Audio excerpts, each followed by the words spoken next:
ওম শান্তি।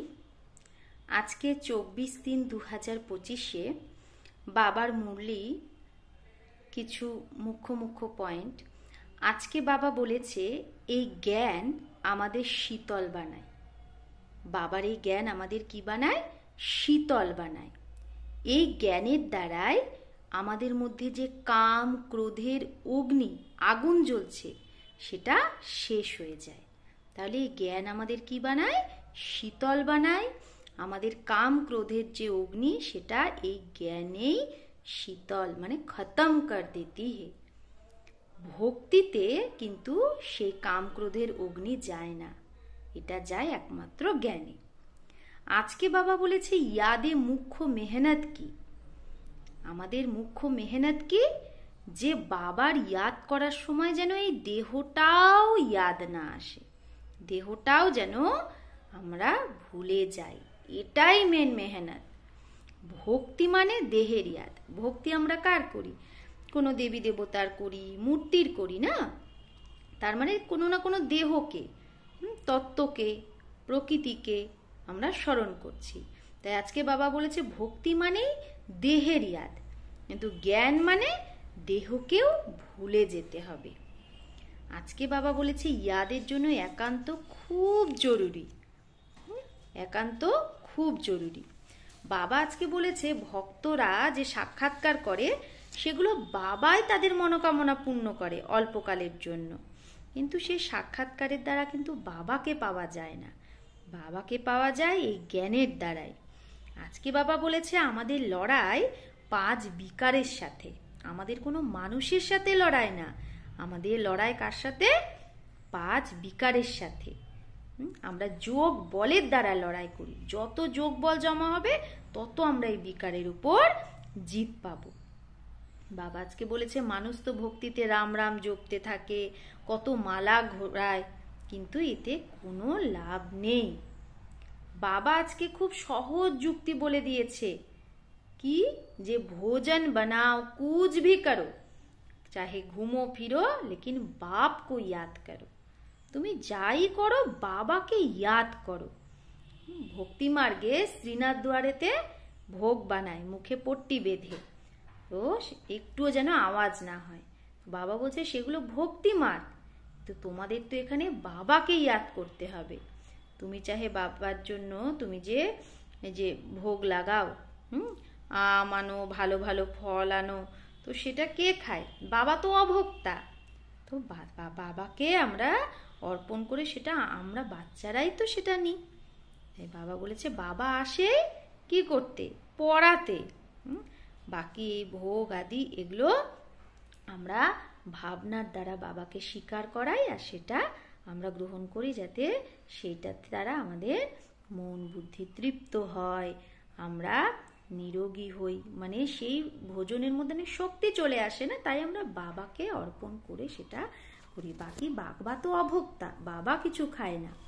আজকে বাবা বলেছে কি, যে মাটি শালিগ্রাম বানায়, হ্যাঁ, আবার কি করে সেটা তোড় দিতে হয় না, শালিগ্রাম বানাচ্ছে, ভাঙছে, দেবীদেরও সাজিয়ে পূজা করে আবার সমুদ্রে দিয়ে দিচ্ছে। তো বাবা বলছে বাবারও রূপ বানিয়ে খিলা পিলাকার, শিবলিঙ্গ বানিয়ে তাকে পুজো করে খাইয়ে দেয়, আবার কি বলে দিচ্ছে ভগবান ঠিককার ভিতরে আছে। তাহলে কত ভুল করছে সবাই। তো বাবা বলছে সব থেকে বেশি দুর্দশা তো বাবারই করে। তোমরা কত গরিব হয়ে গেছো, আমরা কত সাহুকার ছিলাম, তো এই গরিবই আবার উঁচু পথ পাবে। বাবা বলছে সাহুকাররা তো মুশকিলে জ্ঞান ওঠায়, সাহুকাররা মুশকিলে জ্ঞানে আসে, ধনবানরা এই জ্ঞান বেশি গরিব বাচ্চারাই নেয়। আর গরিব বাচ্চাদের বাবা বলছে সাহুকারও সে ইতনা লেকার কিয়া করেঙ্গে, ধনবানের থেকে এত নিয়ে বাবা কি করবে? তাকে তো রিটার্ন দিতে হবে।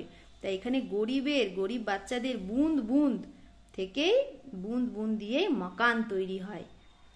তাই গরিব বাচ্চারাই বলে বাবা আমার এই পয়সা দিয়ে একটা ইট তুমি তোমার মকানে লাগিয়ে দিও। জানে তারা যে এর বদলে আমি সত্যযুগে সোনা চাঁদির মহল পাবো। সত্যযুগে তো ঢের সোনা থাকে, তবেই তো সোনার ইটের মকান হবে। তো বাবা খুব প্যার সে আমাদের বলে, মিঠে মিঠে বাচ্চে এখন আমাকে ইয়াদ করো, এখন নাটক পুরো হচ্ছে। বাবা আজকে বলেছে গরিব বাচ্চাদের সাহুকার হওয়ার যুক্তি। কি বলেছে? সাহুকার হতে গেলে কি করতে হবে গরিব বাচ্চাদের? মিঠে বাচ্চে তোমার কাছে যা কিছু আছে সেগুলো ট্রান্সফার করো, তুমি সেগুলোকে বাবার যোগ্যে অর্পণ করো, মন বুদ্ধি দিয়ে ট্রাস্টি হয়ে যাও। তার মানে ট্রান্সফার করো মানে সব কিছু মেরাকে তেরাতে ট্রান্সফার করো। বাবা বলছে তোমার কাছে যা কিছু আছে ট্রান্সফার কর দো। এখানে তো কিচ্ছু থাকবে না, এখানে যে ট্রান্সফার করবে সেটাই, তুমি যা এখানে ট্রান্সফার করবে সেটাই নতুন দুনিয়ায় তোমরা সগুণা তার রিটার্নে পাবে। বাবা কিছু চায় না, বাবা তো দাতা। বাবা আমাদের যুক্তি বলছে, এখানে তো সব কিছু মাটিতে মিশে যাবে, কিছু যদি তুমি ট্রান্সফার করো তো সেটাই শুধু তুমি তার পরিবর্তে সগুণা নতুন দুনিয়ায় পাবে। বাকি তো তুমি যা করছো সবই মাটিতে মিশে যাবে। এই পুরানো দুনিয়ার বিনাশেরও সময় চলে এসেছে এখন, এগুলো কিচ্ছু কাজে আসবে না।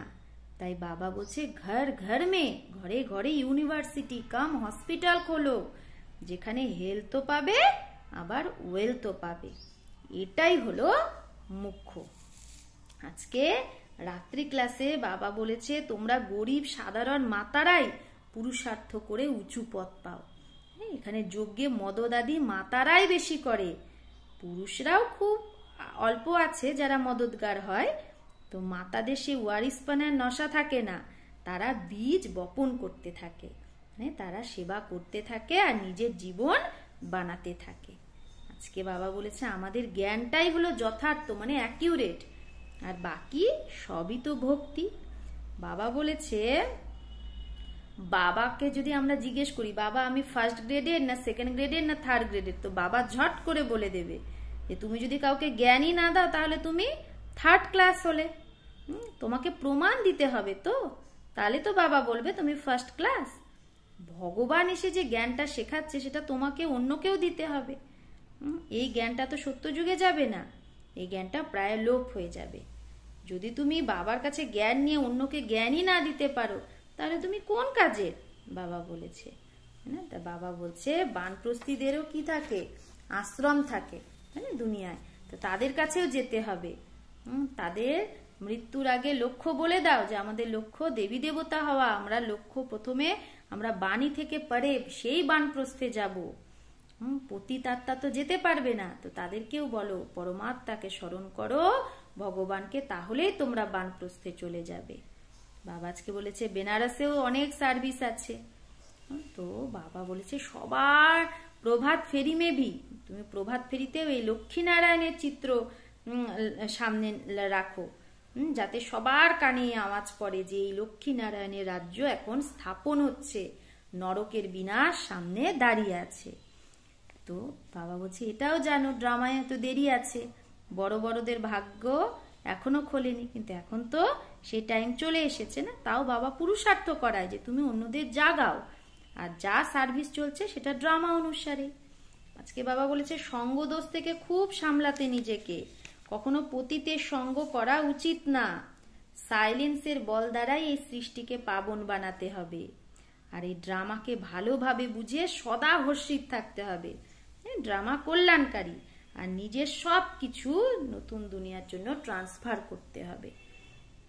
আজকে বাবা বলেছে যে যে ভাগ্যবিধাতা বাবার সন্তান সে অমৃত বেলায় কি বাচ্চারা কি করে, অমৃত বেলায় বাবার কাছে সফলতার তিলক লাগিয়ে নেয়। আজ্ঞাকারী ব্রাহ্মণ বাচ্চা যে হবে সে কখনো মেহনত বা মুশকিল অনুভব করবে না, তার সদাই সে সহযোগী হবে। তাই সে কখনো মন খারাপ করবে না। সদা বাবা বলছে তুমি দিল তাক নশীন হও, বাবার দিলে থাকো, আর রেহেম দিল হও। এহেম ভাব আর বেহেম ভাবকে সমাপ্ত করো, মেরা তেরা এটাকে সমাপ্ত করো। আজকে বাবা স্লোগানে বলেছে বিশ্ব পরিবর্তনের ডেটটা ভেবো না কবে বিশ্ব পরিবর্তন হবে, তুমি নিজের পরিবর্তনের ডেটটা ফিক্স করো। আজকে বাবা বলেছে পিওরিটির পার্সোনালিটি যার কাছে থাকে সেই হলো সভ্যতার দেবী। তার মধ্যে ক্রোধ বিকারের অপবিত্রতাটাও থাকে না। ক্রোধ বিকারের থেকে সূক্ষ্ম রূপ কি কি? ঈর্ষা, দেশ, ঘৃণা, এগুলো যদি মধ্যে থাকে তাহলে সেটাও আমাদের কালো বানিয়ে দেয়। তাই বাবা বলছে এখন এই কালাপনকে সমাপ্ত করো আর সত্য আর সাফ পরিষ্কার হও। সচ্চা হতে হবে আর সাফ হতে হবে। কি করে? ভিতরে যা কালাপান আছে সেটাকে দূর করতে হবে। আচ্ছা, ওম শান্তি।